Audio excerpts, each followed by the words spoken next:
Today I'm going to talk a little bit about 10.1, the composition of functions. So I'm going to go over some main definitions and a couple examples in the video, and then in class tomorrow we'll be practicing some of these actual techniques.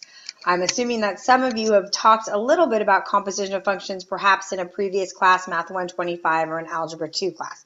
So the main definition we're starting out with, I've already written on the board here, on the screen. We have that a function, and we read this f of g of x. So notice the notation is something we've seen before with the parentheses. We've seen those to mean an order of operations. We've seen those to mean multiplication. So you really have to tell from the context. This is our function notation. So inside the parentheses is the input, and we read this as f of g of x. So in this case, so our function, going back to here, right, our main function here is f, and my input is g of x. And another way to say this, we say this is a composition of f of x with g of x. So the function is defined using the output from g, so you start from the inside and work your way out, as the input to f. So it's basically two parts, just like a composition in music or in writing is putting things together. A composition of functions is creating a new function by composing two functions. When you're evaluating them in general, you work from the inside out. So let's look at an example of something we've seen before in class. So here we're looking at sine of e to the x. We did that one in class. It was in the homework, and on the test you had the sine of 1 over x. This is a composition. We've combined two functions here. We have g of x is e to the x, right? This one right here. And then the function outside is sine of e to the x. So what I'm doing first is I'm going to find the output for e to the x, right? The function is defined using the output of g as the input of f. So first I'm going to find the output for e to the x, then I'm going to take those answers and put it into sine of x. And that would be my final answer. So what it would look like, and in general you want to think of working from the inside out. For this example, we'll make a table. First I'm going to start with x as my input. Then I find e to the x, that output. I take that answer and I'll put that into sine of e to the x, and that would be my final answer.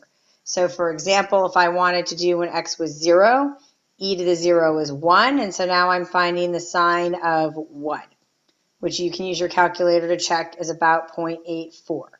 Let's now try when x is 2. You should pause this and try to compute this on your own. Welcome back. Hopefully you've already computed it. So you first would have put in 2 to e to the x, so that's e squared. You would take that answer and put it into sine. So now we're doing sine of e squared, which should be about 0.89. You should be using radians, which are real numbers, as your input for any of your trig functions unless otherwise stated. So that would be how I would compute a few values of a composition of functions. I can also look at composition of functions using tables and using graphs. Using tables, I'm going to let you read the section on your own to look at some examples because it's similar to what we just did. And we're going to look at the example using graphs. This is also the example in your book, so you can look it up and follow it again. So now we have two functions that we're going to compose together and do a couple evaluations. This function here that I'm going to highlight in yellow is the one that's u of x.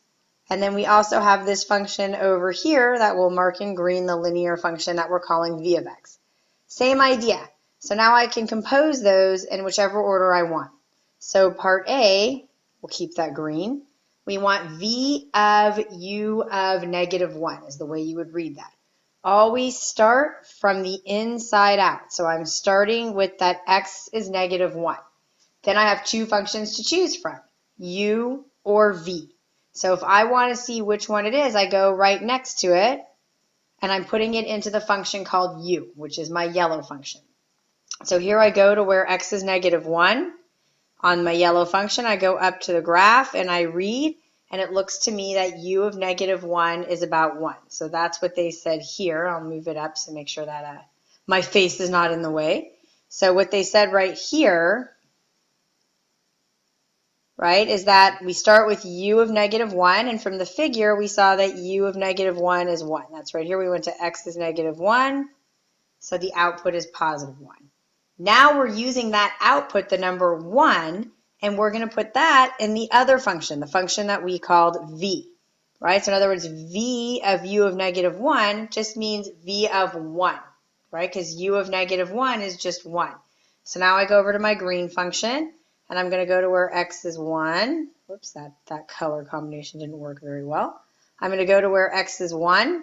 Then I go up to my function to find the corresponding output, which appears to be about 2. So when the input is 1, the output is 2.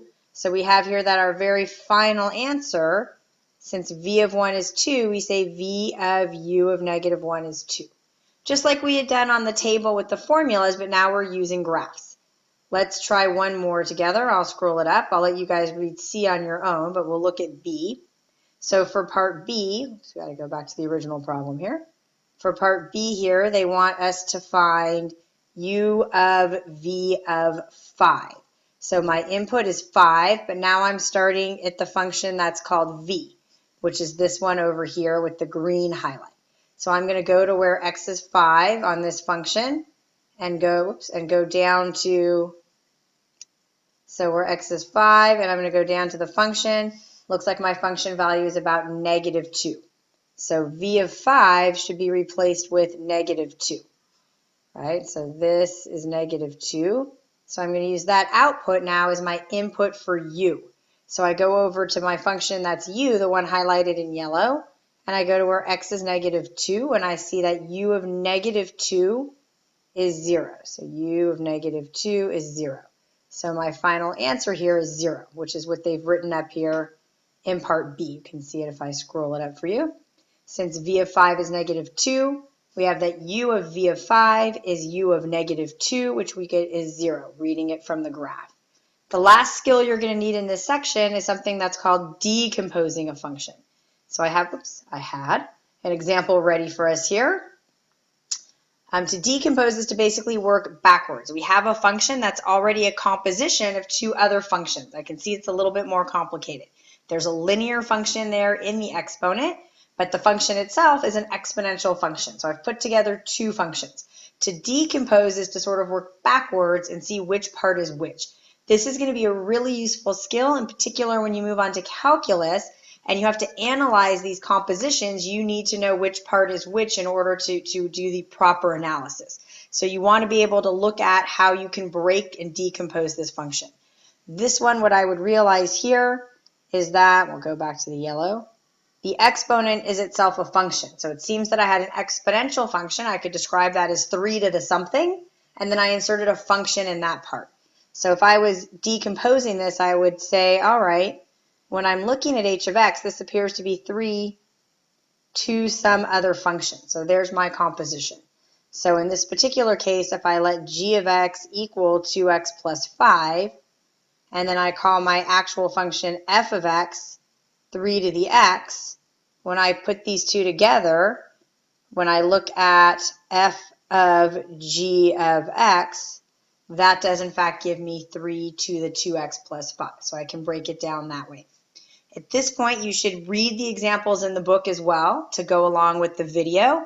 And then if you want to look, there's a couple more videos posted of specific examples worked out as well that are similar to ones in the homework. And we'll be spending class tomorrow practicing more exercises.